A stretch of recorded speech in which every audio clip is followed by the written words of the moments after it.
بسم اللہ الرحمن الرحیم۔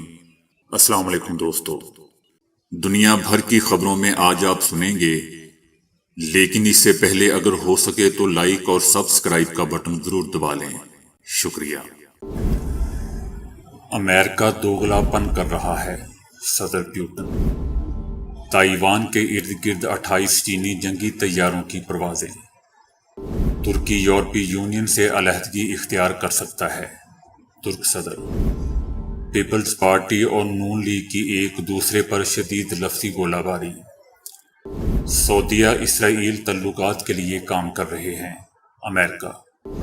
ایران اس وقت بہترین بالادستی کی حالت میں ہے، سابق اسرائیلی انٹیلیجنس چیف۔ 95% پاکستانی بے روزگاری کے خوف میں مبتلا۔ جوڑوں کے درد کے لیے مفید غذائیں۔ تو آئیے چلتے ہیں تفصیل کی جانب۔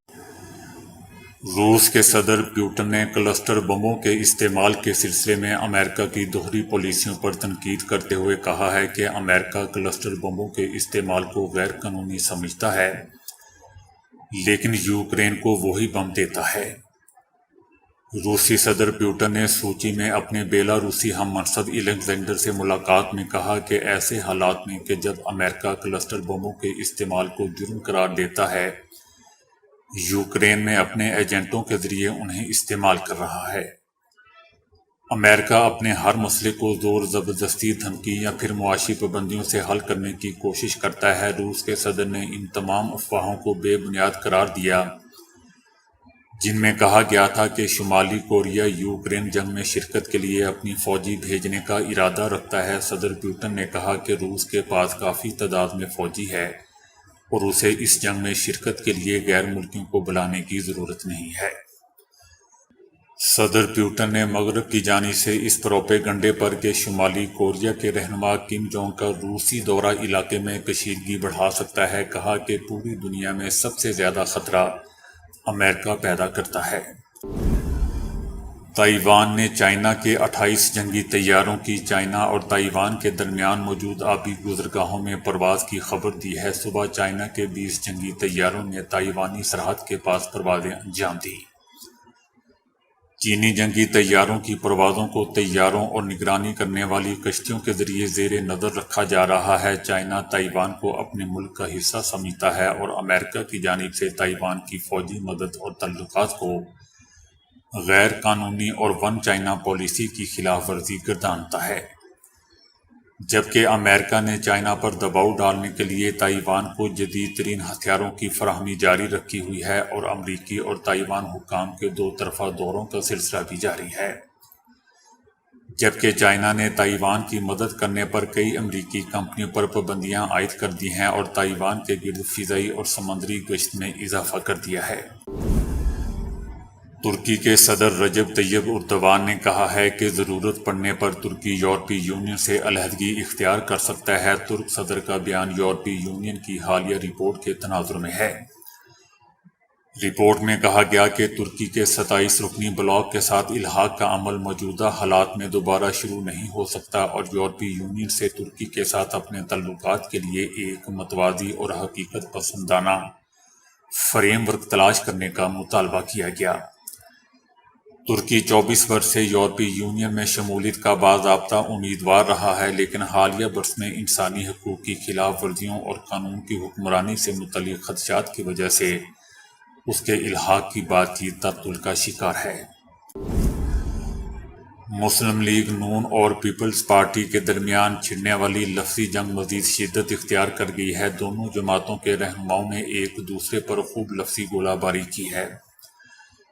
پیپلز پارٹی کا کہنا ہے کہ ہمارے ایک سابق اتحادی اداروں کے پیچھے چھپے ہیں، اگر کوئی ووٹ کو عزت دو کے نظریے سے بھاگا تو ہمارا کوئی قصور نہیں ہے، کیونکہ وہ سیاسی جماعت اپنے نعرے سے بھاگی ہے جبکہ ہم اپنے نظریے پر قائم ہیں۔ دوسری جانب نون لیگ نے کہا ہے کہ پیپلز پارٹی ہمیشہ صفر رہی ہے، پیپلز پارٹی کے پاس بھٹو کے علاوہ پیش کرنے کے لیے کچھ بھی نہیں ہے۔ انہوں نے موٹر ویز نہیں بنائی، بھٹو مر چکا ہے، وہ زندہ نہیں ہے، کبھی نہیں کہا کہ پیپلز پارٹی سے مل کر الیکشن لڑیں گے۔ جبکہ پیپلز پارٹی نے کہا کہ بھٹو زندہ ہے کا نعرہ دراصل ایک عوامی فلسفہ ہے۔ مسلم لیگ نون کے لوگ معاہدہ کر کے ملک سے باہر چلے جاتے ہیں۔ ضیاء کی سیاسی اولاد آج بھی بھٹو کی نفرت میں مبتلا ہیں۔ جن کا قائد ضیاء کی قبر پر حاضریاں بھرتا ہو وہ بھٹو کے خلاف زہر ہی اگلیں گے۔ آمروں کے سامنے جھکنا اور سیاستدانوں کو آنکھیں دکھانا نون لیگ کا ڈی این اے ہے۔ بھٹو شہید زندہ تھا، زندہ ہے اور زندہ رہے گا۔ مشکل میں ہمیشہ نواز شریف نے بھٹو شہید کے پیچھے پناہ لینے کی کوشش کی۔ 2 سڑکیں بنانے سے کوئی سیاستدان لیڈر نہیں بن جاتا۔ آئٹم بم سے پارلیمنٹ تک پاکستان کی اینٹ اینٹ پر بھٹو کا نام درج ہے۔ بھٹو آئین کی شکل میں زندہ ہے۔ جو ہر 10 سال بعد ڈیل کر کے سیاست چھوڑ دے وہ لیڈر نہیں بنا کرتے۔ وزیر اعظم تو کئی آئے اور گئے مگر بھٹو کوئی نہ بن سکا۔ امریکہ نے کہا ہے کہ سعودی عرب اسرائیل سفارتی تعلقات معمول پر لانے کا مقصد تبدیلی لانے والے معاہدے تک پہنچنا ہے۔ سعودی عرب اسرائیل سفارتی تعلقات کا عمل فلسطین اور دیگر معاملات کے باعث پیچیدگی کا شکار ہے۔ ہم سعودی عرب اسرائیل سفارتی تعلقات معمول پر لانے کے لیے کام کر رہے ہیں۔ اس کوشش کا مقصد تبدیلی لانے والے معاہدے تک پہنچنا ہے۔ سعودی عرب اور اسرائیل کے درمیان معاہدے سے مشرق وسطیٰ میں مزید استحکام آئے گا۔ اسرائیل کے سابق سربراہ ملٹری انٹیلی جنس نے اپنی تازہ گفتگو میں اعلان کیا ہے کہ ایران سیکیورٹی کے لحاظ سے اپنی بہترین حالت میں ہے۔ ایران نے بغیر کوئی قیمت چکائے ایٹم بم حاصل کیے۔ موساد کے سربراہ نے کہا کہ سب سے زیادہ تشویشناک بات وہ عمل ہے جو ایران میں غیر روایتی میدان میں انجام پا رہا ہے۔ جبکہ گزشتہ ہفتے کے آخر میں ہی بین الاقوامی جوہری توانائی ایجنسی کی جانب سے ایک رپورٹ شائع کی گئی ہے جس میں بتایا گیا ہے کہ ایران کے پاس 6 جوہری تنصیبات بنانے کے لیے کافی مقدار میں افزودہ جوہری مواد موجود ہے، جس کا مطلب یہ ہے کہ اسرائیل کی جانب سے پہلے سے کھینچی گئی تمام سرخ لکیروں کو عبور کر لیا گیا ہے۔ سابق ملٹری انٹیلی جنس چیف نے مزید کہا کہ ایران پہلے ہی یہ تمام سرخ لکیریں عبور کر چکا ہے اور کچھ بھی نہیں ہوا، جبکہ اس خطرناک اور تشویشناک رپورٹ نے ہمیں بھی چوکنا نہیں کیا۔ ایسا لگتا ہے کہ ہم اس کے عادی ہو چکے ہیں۔ اگر ہمیں حالات کی اس خرابی کی عادت ہو گئی ہو تو ہم ایٹمی ایران تک بھی جا پہنچیں گے۔ موجودہ حالات میں ایران کو کوئی نہیں روک سکتا۔ انہوں نے ایران پر قابو پانے کے لیے مزید سفارشات پیش کیں اور زور دیتے ہوئے کہا کہ سوال یہ ہے کہ اب کیا کیا جائے۔ سب سے پہلے تو ہمیں خود اسرائیل پاور کو کمزور کرنا بند اور موجودہ اندرونی بحران کو ختم کر دینا چاہیے، جبکہ سچ تو یہ ہے کہ ہم نے خود اپنے دشمنوں کے دلوں میں امید جگائی ہے، جو اندر سے ہمارے گرنے کا بے چینی سے انتظار کر رہے ہیں۔ سابق اسرائیلی انٹیلی جنس چیف نے کہا کہ دوسری بات یہ ہے کہ ہمیں امریکہ کے ساتھ اپنے تعلقات کو زیادہ سے زیادہ مضبوط کرنا چاہیے، اور اگر کوئی ایسی چیز ہے جس کا ایرانیوں کو خوف ہے تو وہ امریکیوں اور اسرائیلیوں کا اتحاد ہے۔ ہم سب کو خود ہی کو نشانہ بنانا چھوڑ دینا چاہیے، اور یہ الزامات کہ سب سے پہلے جھگڑا کس نے شروع کیا اور کس نے حالات کو خراب کیا یہ اہم نہیں ہے۔ ہم سب کو ان خطرات کو دور کرنے کے لیے کام کرنا چاہیے۔ ابسوس نے عوام کی آراء پر مبنی نیا سروے جاری کیا ہے جس کے مطابق گزشتہ 1 سال میں بے روزگار ہونے کو کہنے والے پاکستانیوں کی شرح میں بھی واضح اضافہ ہوا ہے۔ سروے کے مطابق 63% شہریوں نے خود کی یا کسی جاننے والی کی نوکری ختم ہونے کا بتایا۔ 99% نے روزمرہ استعمال کی اشیاء کی خریداری میں مشکلات پیش آنے کا بتایا۔ ابسوس نے اپنے سروے میں بتایا کہ 95% پاکستانی ملکی حالات کے باعث بے روزگار کے خوف میں مبتلا ہیں۔ صرف 5% کو روزگار محفوظ ہونے کا یقین ہے۔ 99% نے گھر یا گاڑی جیسی خریداری کے بارے میں پر اعتماد نہ ہونے کا کہا۔ سروے میں 96% پاکستانی مستقبل میں مالی ضروریات پورا کرنے کے لیے بچت اور سرمایہ کاری کی سخت نہ ہونے کا اظہار کرتے نظر آئے۔ بوڑھے افراد میں جوڑوں کا درد ایک عام بیماری ہے۔ اس بیماری میں جوڑوں پر سوزش آ جاتی ہے جو تکلیف کا باعث بنتی ہے۔ ماہرین کی جانب سے 6 ایسی سوزش کو ختم کرنے والی غذاؤں کی نشاندہی کی گئی ہے۔ جو اس تکلیف سے راحت بخشنے میں مدد دے سکتی ہے۔ صحت مند چکنائی اور اینٹی آکسیڈنٹ سے بھرپور گری دار میوے اور بیج سوزش کو کم کرنے میں مدد دیتے ہیں۔ ماہرین کے مطابق خالص زیتون کا تیل یک نشاستہ چکنائی اور اینٹی آکسیڈنٹ موجود ہوتے ہیں جو جوڑوں کی صحت میں مددگار ثابت ہوتے ہیں۔ چاول اور جو سے لے کر گندم تک سالم اجناس میں موجود فائبر سوزش کو ختم کرنے کے اثرات لانے میں مدد دے سکتے ہیں۔ سلفر سے بھرپور لہسن اور اس کیفیت میں سوزش کم کرنے میں مدد دے سکتی ہے۔ سبز چائے صرف ذائقے کے لیے ہی نہیں بلکہ متعلقہ سوزش کو کم کرنے میں مدد دے سکتی ہے۔ روزانہ 2 سے 3 کپ سبز چائے پینے سے اینٹی آکسیڈنٹ کی کئی اچھی مقدار حاصل کی جا سکتی ہے۔ دوستو، کان کے اندر قدرتی طور پر ایسے مومی مادے موجود ہوتے ہیں جو کہ بیرونی اشیاء کو کان میں داخل ہونے سے نہ صرف روکتے ہیں بلکہ کان کے اندرونی پردوں کی بھی حفاظت کرتے ہیں۔ اس کے اندر کسی بھی خرابی کا نتیجہ ایک جانب تو سماعت کے زائل ہونے کی صورت میں نکل سکتا ہے تو دوسری جانب انسان کو شدید ترین چکر آنے بھی شروع ہو سکتے ہیں۔ امریکہ کے ایکون اسکول آف میڈیسن کے آنکھ، کان اور گلے کے ماہر پروفیسر ڈاکٹر بوریس کے مطابق غیر محفوظ طریقے سے کانوں کی صفائی سے اس کے اندر کے پردے اور اندرونی ہڈیوں کو شدید نقصان پہنچ سکتا ہے اور اس سے کان کے اندرونی حصوں میں شدید انفیکشن ہو سکتا ہے جس سے شدید چکر آ سکتے ہیں۔ اس کے علاوہ سماعت کے زائل ہونے کا بھی خطرہ ہوتا ہے۔ بعض صفائی پسند لوگ جسم کے دوسرے حصوں کی صفائی کی طرح روزانہ کانوں کی صفائی کسی نہ کسی ذریعے سے کرنا شروع کر دیتے ہیں، مگر اس طریقے سے وہ کان میں موجود سیرومن نامی کیمیائی مادے کو بھی نکال دیتے ہیں جو قدرتی طور پر کان کے پردوں کی حفاظت کے لیے موجود ہوتا ہے اور کان میں کسی بھی انفیکشن کی روک تھام کرتا ہے، جس کی وجہ سے کان میں انفیکشن ہونے کے امکانات بڑھ جاتے ہیں۔ بعض افراد ہر نوکدار چیز کان میں ڈال کر اس کی صفائی شروع کر دیتے ہیں اور ایسا کرتے ہوئے ان کی یہ سوچ ہوتی ہے کہ وہ بہت باریک بینی اور نزاکت سے کان کی صفائی کر رہے ہیں، مگر حقیقت میں اس طریقے سے وہ کان کے نازک حصوں کو نقصان پہنچانے کا باعث بن رہے ہوتے ہیں اور اس سے نازک پردے میں سوراخ بھی ہو سکتا ہے اور ہمیشہ کے لیے ان کی سماعت ضائع بھی ہو سکتی ہے۔ پانی کی سرنج کا استعمال عام طور پر اس طریقے کو لوگ محفوظ ترین طریقہ سمجھتے ہیں۔ اس میں قلیل مقدار میں کان میں پانی ڈال کر روئی یا کسی نرم کپڑے سے کان کو صاف کر دیا جاتا ہے، مگر دوستو کان میں نمی رہ جانے کی صورت میں یہ طریقہ کار بھی انفیکشن کا باعث بن سکتا ہے۔ کان کی صفائی کا درست طریقہ اللہ تعالیٰ نے کانوں کی قدرتی طور پر صفائی کا انتظام کر رکھا ہے۔ ایک صحت مند انسان جب کھانا چباتا ہے تو کانوں کا میل اس کے جبڑے کی حرکت کے سبب باہر آ جاتا ہے جس کو نرم کپڑے سے صاف کر کے نکالا جا سکتا ہے۔ اس کے علاوہ کانوں کی صفائی کے لیے ہر 6 مہینے کے بعد اپنے ڈاکٹر کو دکھانا بھی مفید ثابت ہوتا ہے اور باقاعدہ کسی ماہر سے کان کی صفائی محفوظ ثابت ہوتی ہے۔ ملازمت پیشہ خواتین کی آمدنی ان کے شوہروں میں ذہنی تناؤ میں کمی یا اضافے کا بھی سبب بن سکتی ہے۔ یہ انکشاف برطانوی سائنسدانوں نے ایک نئی تحقیق میں کیا ہے۔ یونیورسٹی آف لندن کے سائنسدانوں نے بتایا ہے کہ اگر بیوی کی آمدنی شوہر سے زیادہ ہو تو اس سے شوہر ذہنی تناؤ اور دیگر نفسیاتی مسائل کا شکار ہو سکتا ہے۔ سائنسدانوں نے اس تحقیق میں 6000 جوڑوں کی آمدنی اور ان کی ذہنی صحت پر اس کے اثرات کا 15 سال تک جائزہ لیا۔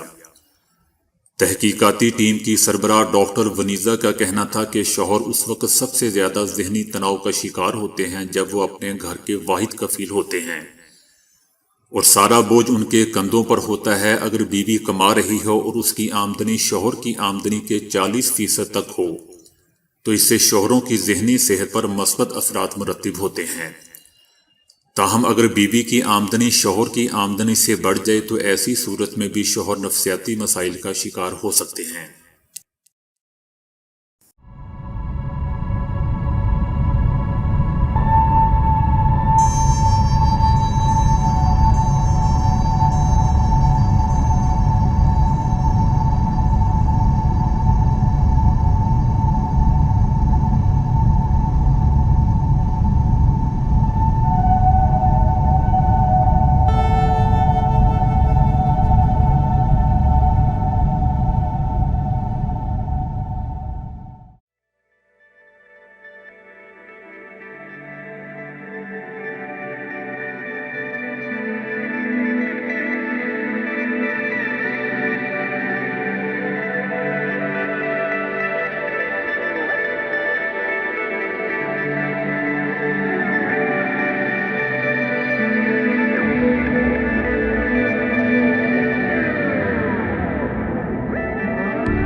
تو دوستو ابھی کے لیے اتنا ہی۔